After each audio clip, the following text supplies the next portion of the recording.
All right.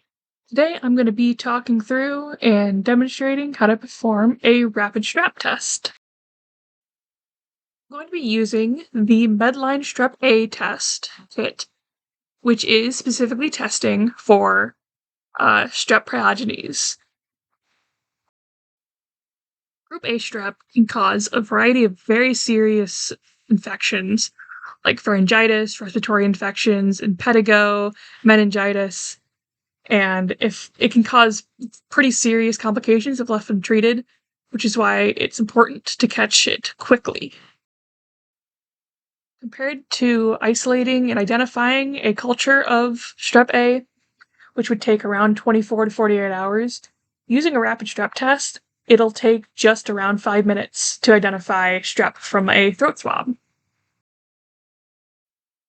So then, if the strep pyogenes is caught by this test, it allows for much quicker treatment of the infection to prevent any of those more serious complications from arising. So this test specifically is an immunoassay, and it is detecting the Lancefield Group A antigen on strep pyogenes. And so, to start off, we are going to be extracting that antigen using our reagents here. So using the tubes provided in the kit, we're going to start off by adding 4 drops of the reagent A, 2 molar solution of sodium nitrate. Then we add 4 drops of reagent B, which is a 0.2 molar solution of acetic acid. So at this point, before putting the throat swab in the reagents, I will take the swab and inoculate a CNA plate and a blood plate. This is because any negative test is going to automatically reflex into a beta strep culture.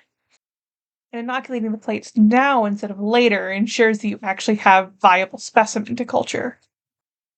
So after inserting the swab, you want to swirl it 10 times in the reagents and then let it sit for a minute in order to properly extract the antigen. And usually during this time, I'll go and fully streak out the plates I just inoculated, just so I don't forget to do it later. So the reason why any negative tests automatically reflex into a beta strep culture is because while the positive result has a very high positive predictive value, so it relatively accurately correlates a positive test to actually having strep pyogenes in the sample.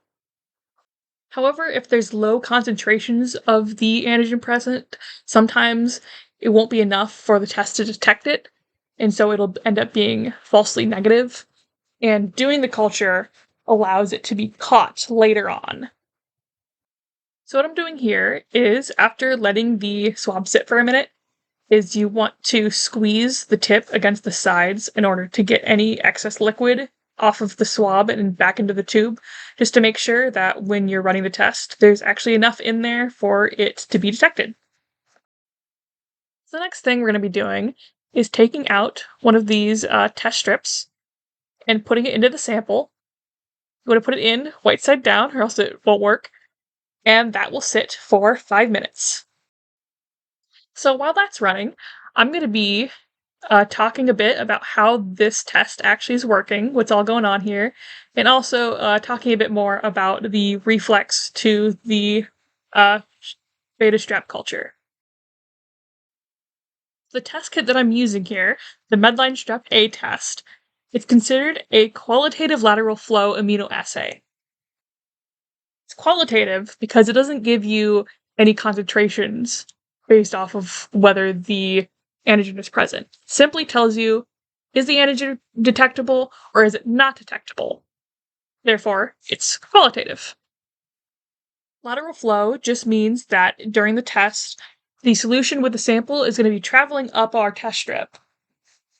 And then it's considered an immunoassay because the way that this is being tested is that strep pyogenes is going to be determined whether or not it's there based off of an antigen antibody reaction. So on the test strip, on the testing area, there is an antibody specific to strep A carbohydrate antigen coded on that test line.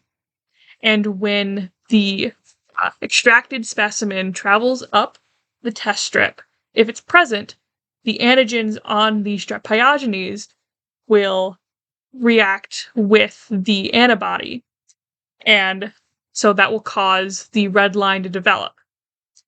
And so if, along with the control line, which should always be turning red, if that test line is red, it means that the antibody antigen reaction has happened, and therefore strep pyogenes is present in the sample.